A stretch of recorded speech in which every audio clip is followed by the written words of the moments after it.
もう忖度なく、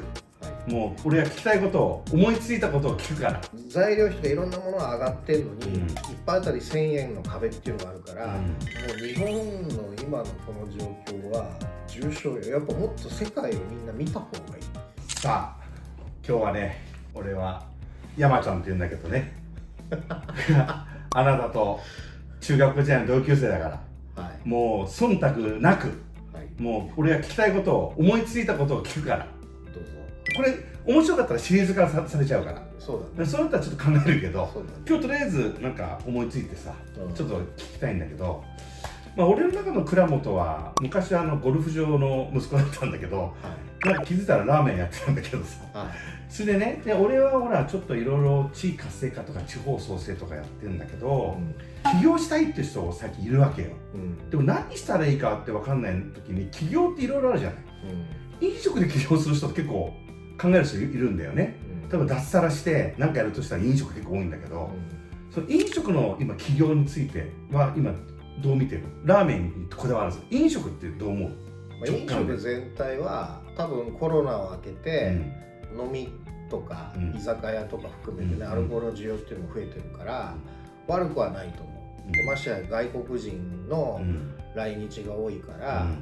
やっぱりインバウンド向けの場所とか、インバウンド向けのメニューっていうジャンルを見れば、多分飲食っていうのはすごくいいと思う。ただことラーメンに関しては、コロナ中は逆にすごく良かったんだけど、ラーメン屋と牛丼屋はコロナ中は良かったんだけど、それなんで滞在時間が短いから感染リスクが低い、接触する確率が低いし、密閉されてないし、換気扇もすごく回って空気の循環もいいから。まさに今の都知事選挙でさ、小池さんが3密、3密っていうのは居酒屋もうダメってイメージだったけども、ラーメンとか牛丼は良かったわけ。良かった。まだ良かった。なるほどなるほど。だけど結局コロナが明けて今年を考えると、原材料費が高騰してる、材料費が上がってる、電気ガス水道代も燃料費も上がってる、で人件費も上がりつつある、日本のラーメンはなんか変な話1000円超えたらダメっていうか、1000円の壁っていうのがあって、要は材料費とかいろんなものが上がってるのに、1杯あたり1000円の壁っていうのがあるから、ここが上げられないから、お店の利益率がと圧縮されて減ってると、泣いてるわけじゃん。もう泣いてると。だからラーメン店の環境はすごく悪くなってる。転嫁できないから、じゃあもし転嫁しちゃったらどうなるの？無条件で1200円とか。いやだから日本のラーメンもやっぱり1500円ぐらい取らないと、いい給料が払えない。ちなみに今日本円安だから海外の値段は高いってことだけど、倉本さんの知ってる中で例えばアメリカとか、他の国とか高いなって聞くんだけども、どれぐらいの金額がベースになってるの？アジア圏で見れば、ベトナムとか多分カンボジアあた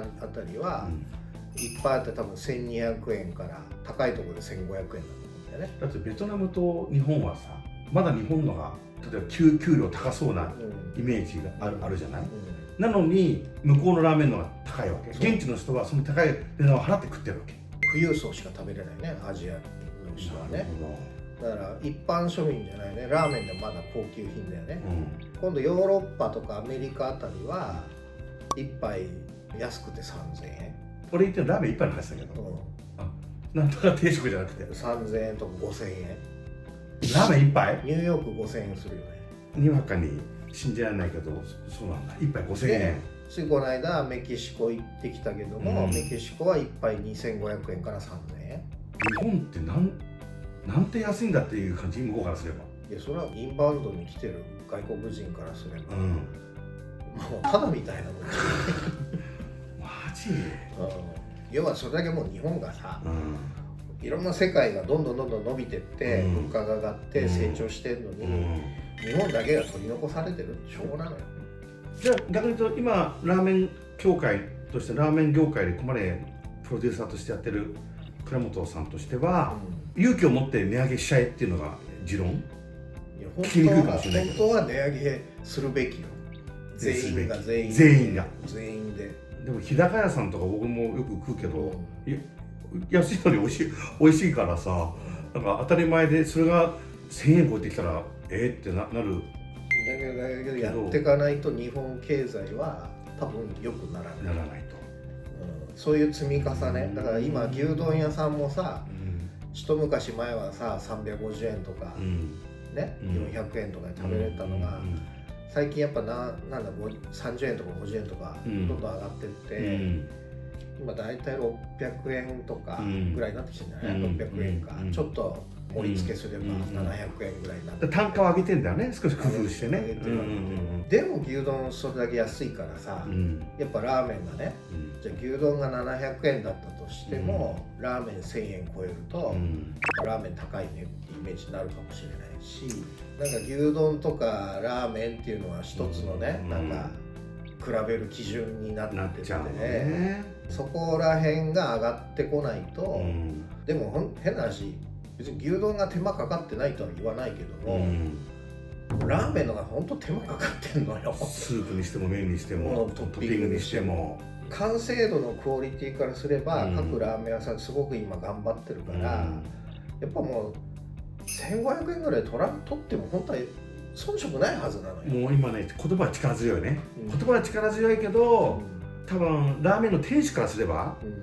いきなり1500円はってやっぱなんのかね。やっぱ実際1500円で売ると多分お客さんなかなか入ってこないんだよ今度ね。元も子もなくなっちゃうね。そうだからみんなやらないで900円とか950円とか1000円いかないとこで粘ってるわけよ。でも結局そこには従業員の給料が上がんなかったり、安い賃金で働かされてるって状況が起きて、いつまでもいい環境にはならないわけよ。暑いし臭いしとかいろいろ言ったら仕入れもそうだし、ガス代も全部上がってるから、値段を上げないってことは利幅がどんどん減ってるって構図なわけよ。減ってる勇気を持って値上げしなきゃいけないんだ。でも自分だけ勇気持っちゃうと、お客さんが来なくなっちゃうと、ほら勇気持たない方が良かったってなっちゃう構図で我慢してるわけだから。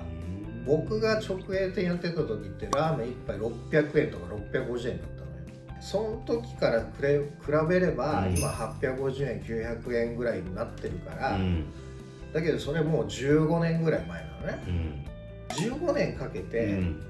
まだ200円とかさ250円しか上がってないわけよ。時給は絶対上がってるね、大幅にね。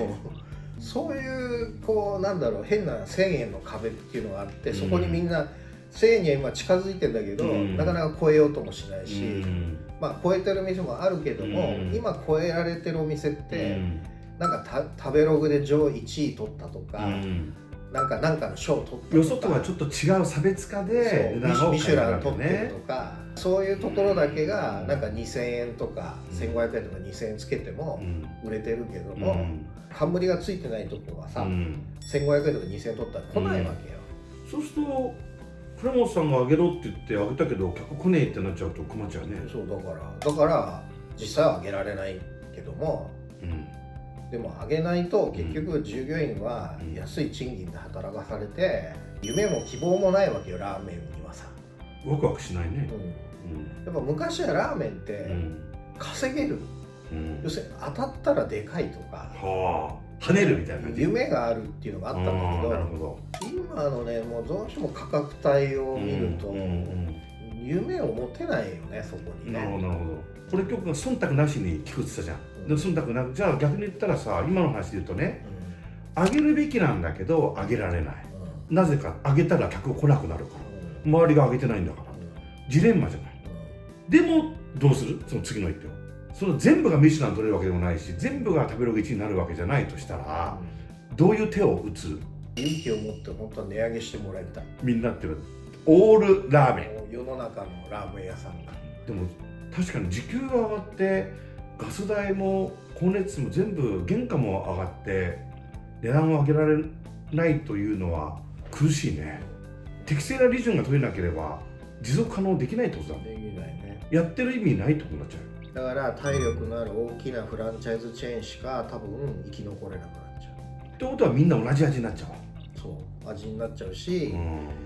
まあでも力のあるとこしか勝てない構図になっちゃう。ラーメンが唯一フランチャイズとか大手チェーンじゃなくても勝てる業界だったわけよ、個人店でも。確か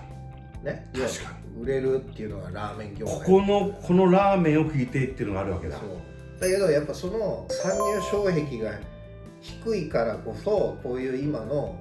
世の中の構造、要は原材料が上がってる、水道ガス光熱費が上がってる、人件費も上げなきゃいけないっていうところに来た時には、すごく弱い状況なんだよね、多分この業界は。でもなんか俺がこの間クラちゃんが聞いた話では、みんな自分のところで原材料買ってさ、例えばずっと一晩なんかグツグツ煮たりとか、なんか自分たち全部やって手間暇かけてやってるけれども、工場の方でもう決めた味を誰でも出せるようにやるっていうのは結構メリットが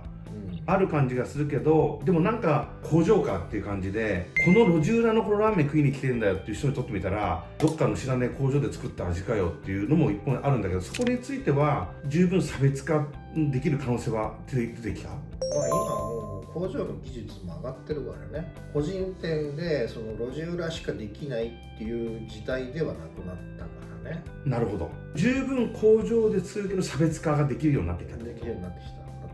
なってきてると僕は思ってるけど、ただそれは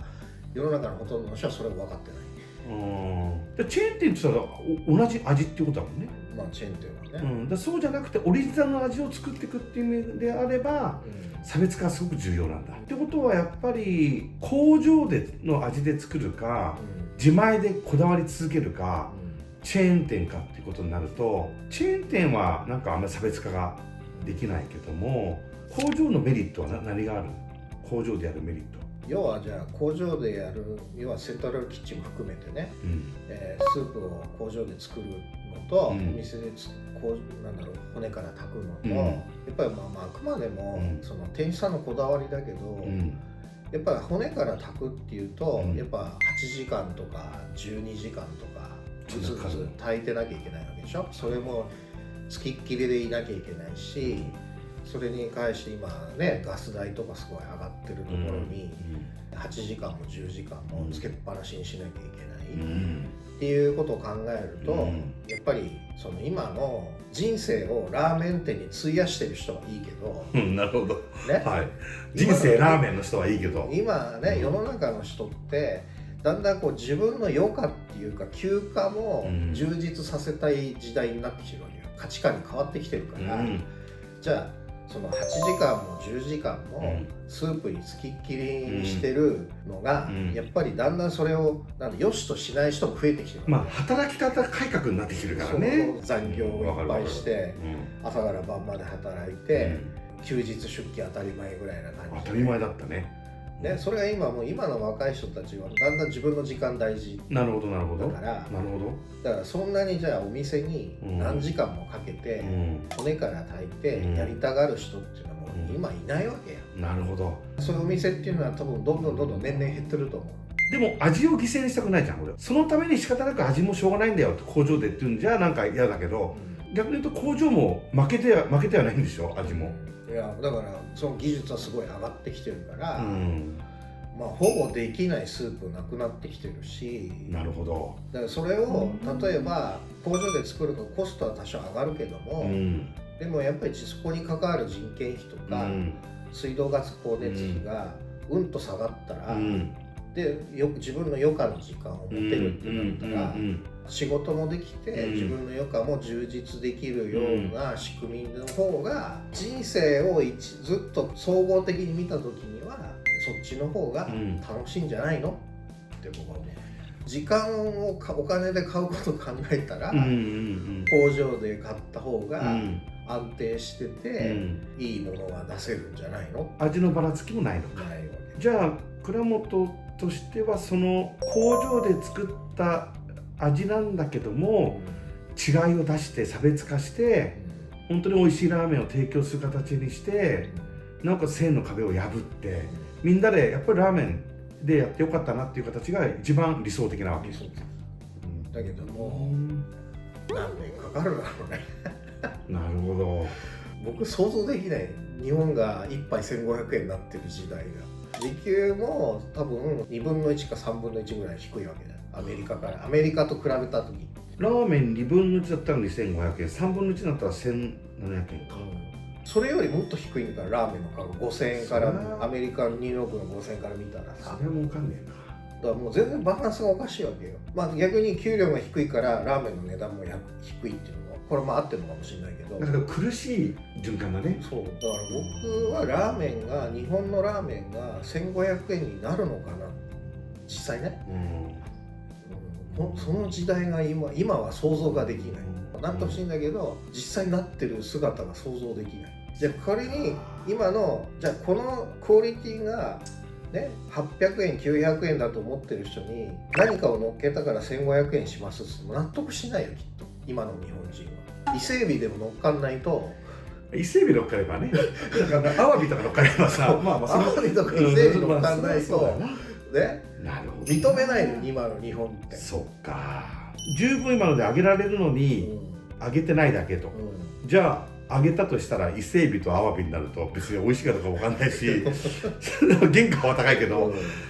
ということのイメージになっちゃうの。なっちゃう。こうなったね、そりゃ。いやだから重症だよ本当に。結論が出ないね今日ね。いや僕話まとめようと思ったから俺なんだかんだ言って今日ね、俺一体忖度なしで聞くけど答えあるわけじゃないかなと思ったんだけど、まとめようと思ったのよ。もう日本の今のこの状況は重症よ。やっぱもっと世界をみんな見た方がいい。日本人がもっと世界を知るべき、知るべきだと。アジアとかヨーロッパとかアメリカとか南米とかみんな見て、自分のその例えば時給にしても、ラーメン一杯いくらにしても、ちゃんと比べてった方がいいと思う。いかに日本が安いかっていうのはもう分かるから。それ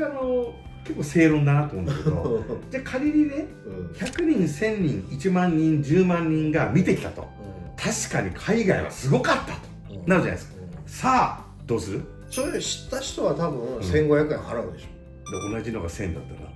いやだからじゃあそれを1000円だったら安いけども、そういう世界を見てきた人は1500円払って文句言わないと思う。そうか。だからやっぱちゃんとかかったコストに関して人件費も含めてちゃんと価格転嫁しなきゃいけない。それをちゃんとアメリカとかそういう他の経済はちゃんとかかってるコストに対して適正に利益を乗せてみんな売ってるわけよ。そうすると2000円3000円になっていくわけよ。それをなんか取ったらいけないっていうなんか変な日本の暗黙の了解がよくなくしてるわけだよ。なるほど。今日は本音の話を聞きましたけど、重症の話になっちゃって処方箋っていうかさ、その先にその重症の次の話を聞きたかったんだけど、相当重症だという話を分かったところで、とりあえず意味は分かったと。物価の違いによって日本人もっと自信持ってと、アメリカ同じもの5000円出してんだよと、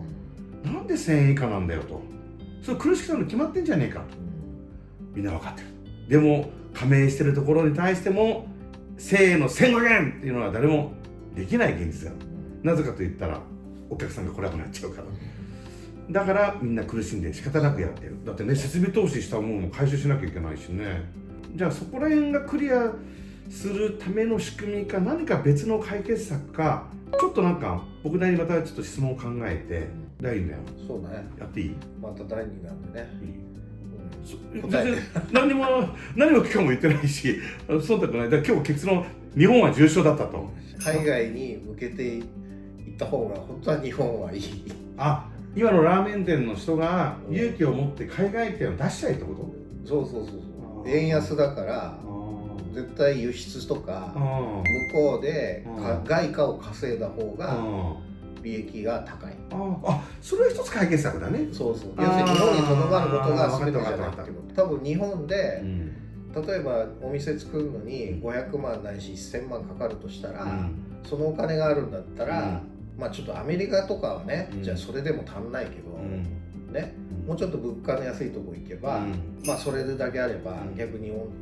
いいお店作れるから、そっちで外貨を稼いだ方が、本当はお金は残るかもしれない。日本で戦うより。なるほど。じゃあ次回そこの海外進出、日本のラーメン、日本のクオリティをなんか海外にどういうふうにやったらいいかとか、その辺のことをちょっと聞く形のやつでやってみますか。はい、そうしましょう。じゃあ今日は突然だけど、いろいろ答えてくれてありがとうございました。ありがとうございました。重症日本なんとかしたいところまでやりました。ありがとうございます。はい、ありがとうございます。はい。